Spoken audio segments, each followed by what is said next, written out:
दोस्तों, मरी की खूबसूरत वादियों में एक बार फिर खौफ की फिजा छा गई जब जिका गली चौक में अचानक लैंड स्लाइडिंग ने लोगों को हिला कर रख दिया।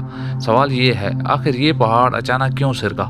क्या सिर्फ बारिश इसकी वजह थी या इसके पीछे इंसानी गफलत का भी बड़ा हाथ है? हकीकत ये है कि मरी में जहाँ जहाँ तामीराती काम तेज़ी से हो रहा है, वहाँ पहाड़ों के नीचे से काटना और खुदाई करना एक आम बात बन चुकी है। सड़क को चौड़ा करने के लिए, नई दुकानें बनाने के लिए और होटलों की तोसी के लिए अक्सर पहाड़ी ढलानों को नीचे से खोद दिया जाता है। अब होता यह है कि जब पहाड़ों की बुनियाद यानी नीचे वाली मिट्टी निकल जाती है, तो फिर ऊपर मौजूद भारी हिस्सा अपना तवाज़ुन खोने लगता है। फिर जैसे ही बारिश होती है, बारिश मिट्टी के अंदर जज़ब होकर उसे मज़ीद नरम कर देती है। ये नरम मिट्टी ऊपर के वज़न को संभाल नहीं पाती और फिर अचानक पूरी ढलवान नीचे की तरफ सरक जाती है। चिकाकली चौक में भी कुछ ऐसा ही हुआ। लोगों के मुताबिक यहाँ जारी रीमॉड्यूलिंग वर्क ने पहाड़ों के नीचे वाले हिस्से को कमज़ोर किया, जबकि मुसलसल बारिश ने मिट्टी को मज़ीद ढीला कर दिया। नतीजा ज़मीन में दरारें, दुकानों को नुकसान, घरों में खौफ और सड़कों पर मलबा।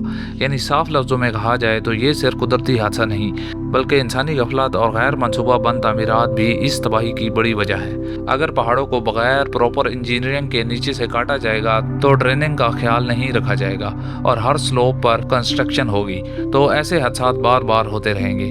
अब सवाल ये है कि क्या मरी के बाकी इलाके भी इसी तरह खतरे में हैं, और अगर बारिश मज़ीद हुई तो क्या मज़ीद पहाड़ से रख सकते हैं? अपनी राय कमेंट्स में ज़रूर बताएं।